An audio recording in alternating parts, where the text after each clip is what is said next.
Shalom, chers frères et sœurs en communion de foi et de prière. Béni soit le Seigneur pour cette nouvelle semaine dans laquelle il continue à nous faire cheminer dans sa parole pour nous enseigner.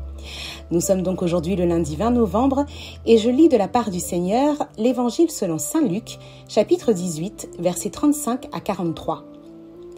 Alors que Jésus approchait de Jéricho, un aveugle mendiait, assis au bord de la route. Entendant la foule passer devant lui, il s'informa de ce qu'il y avait. On lui apprit que c'était Jésus, le Nazaréen, qui passait. Il s'écria « Jésus, fils de David, prends pitié de moi !» Ceux qui marchaient en tête le rabrouaient pour le faire taire. Mais lui criait de plus belle « Fils de David, prends pitié de moi !» Jésus s'arrêta et il ordonna qu'on le lui amène. Quand il se fut approché, Jésus lui demanda « Que veux-tu que je fasse pour toi ?» Il répondit « Seigneur, que je retrouve la vue. » Et Jésus lui dit « Retrouve la vue, ta foi t'a sauvé. » À l'instant même, il retrouva la vue et il suivait Jésus en rendant gloire à Dieu. Et tout le peuple, voyant cela, adressa une louange à Dieu. Acclamons la parole de Dieu.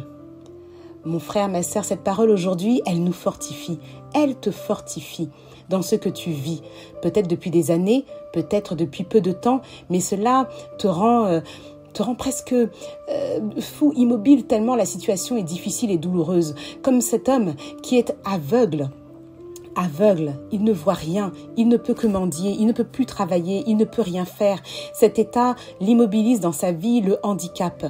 Mais voilà que le Seigneur nous montre que nous pouvons crier à lui.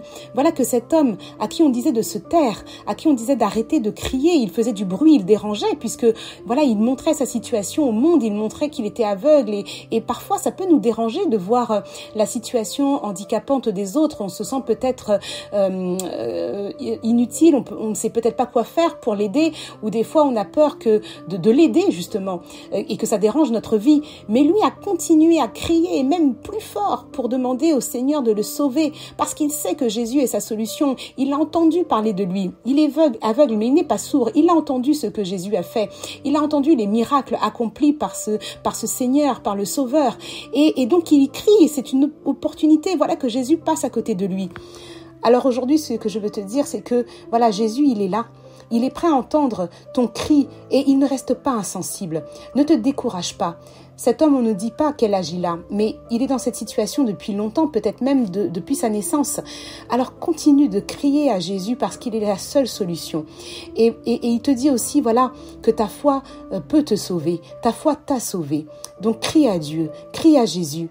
Il est là, il entend ta prière. Ne te décourage pas. Si le monde te dit que tu es fou de continuer à prier le Seigneur pour te sauver, eh bien fais comme cet aveugle. Continue de crier. Ne t'occupe pas de ce que disent les autres. Continue. Et le Seigneur te montrera et tu seras un témoignage pour nous tous. Je vous souhaite à tous une belle journée. Soyez bénis dans le nom de Jésus.